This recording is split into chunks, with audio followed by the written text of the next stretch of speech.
10 युग सुंदरी फूलन देवी की 25 जुलाई को हत्या कर दी गई थी।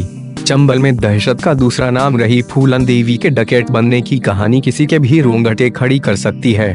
कम उम्र में शादी, सामूहिक बलात्कार और फिर इंदिरा गांधी की पहल पर आत्मसमर्पण। 10 अगस्त 1963 को जन्मी फूलन देवी न सिर्फ सांसद रही हैं, बल्कि वो एक अपने समय की चंबल की सबसे बड़ी डकैत भी मानी जाती थी। लेकिन एक मासूम सी दिखने वाली फूलन ने क्यों बंदूक थामी और फिर क्यों इसे छोड़ साफ जिंदगी जीने का फैसला किया, इस बारे में बताएंगे हम आपको आज उनके जन्मदिन पर। कुछ ऐसा था फूलन देवी का बैंडिट क्वीन से सांसद बनने का सफर। एक फूलन देवी का जन्म उत्तर प्रदेश के एक छोटे से गांव गोढ़ा का पूर्वा में हुआ था।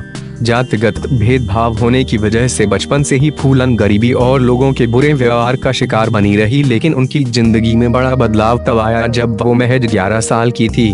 2 सपाचय फूलन 11 साल की हुई तो उसके चचेरे भाई मायादिन ने उसको गांव से बाहर निकालने के लिए उसकी शादी पुट्टी लाल नाम के बूढ़े आदमी से करवा दी गई।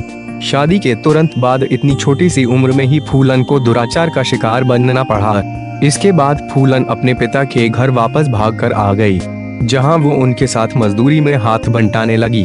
3 सपाचय फूलन जब महज 15 साल की ही थी तब गांव के ठाकुरों ने उनके साथ सामूहिक दुष्कर्म किया, जिसके बाद न्याय पाने के लिए उन्होंने कई दरवाजे खटखटाए, लेकिन हर तरफ से उन्हें निराशा ही हाथ लगी। इसके बाद जो हुआ उसने फूलन को डकैत फूलन देवी बना दिया।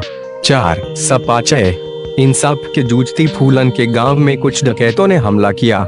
इस हमले में डकैत फूलन को उठा कर ले गए और उन्होंने भी उसके साथ कई बार दुष्कर्म किया। इसके बाद वहीं पर फूलन की मुलाकात विक्रम मलासह से हुई और इन दोनों ने मिलकर अलग डाकुओं का गिरोह बनाया। 5 सपाचय फूलन तब सुर्खियों का हिस्सा बनी जब 1981 में उन्होंने कथित तौर पर 22 सवर्ण जाति के लोगों को मौत के घाट उतार दिया। हालांकि फूलन हमेशा इस घटना में अपने हाथ न होने की बात करती रहीं। 6 सपाचय यूपी और मध्य प्रदेश की पुलिस लंबे समय तक फूलन को पकड़ने में नाकाम रही।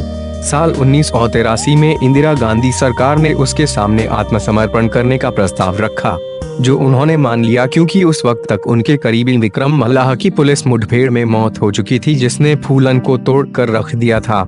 साथ आत्मसमर्पण के लिए भी फूलन ने अपनी शर्तें रखी थी। इसमें उसे या उसके किसी साथी को मृत्युदंड नहीं दिया जाए, उसे व उसके गिरोह के लोगों को 8 साल से ज्यादा सजा नहीं दिए जाने की शर्त थी। सरकार ने फूलन की सभी शर्तें मान ली। शर्तें मान लेने के बाद ही फूलन ने अपने साथियों के साथ आत्मसमर्पण किया था। 8-11 सालों तक फूलन को बिना मुकदमे के जेल में रखा गया। इसके बाद साल 1994 में आई मुलायम सरकार ने फूलन को रिहा किया और 2 साल बाद 1996 में फूलन ने समाजवादी पार्टी के टिकट पर उत्तर प्रदेश के मिर्जापुर सीट से लोकसभा चुनाव लड़ा और वो जीतकर संसद पहुंच गईं।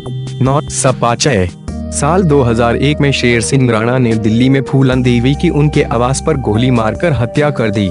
खुद को राजपूत गौरव के लिए लड़ने वाला योद्धा बताने वाले शेर सिंह राणा ने फूलन की हत्या के बाद दावा किया था कि उसने 1981 में मारे गए सवर्णों की हत्या का बदला लिया है। 10 फूलन की हत्या को एक राजनीतिक साजिश भी माना जाता है। उनके पति उम्मेद सिंह पर भी फूलन की हत्या की साजिश में हाथ होने के आरोप लगे थे, लेकिन वे साबित नहीं हो सके।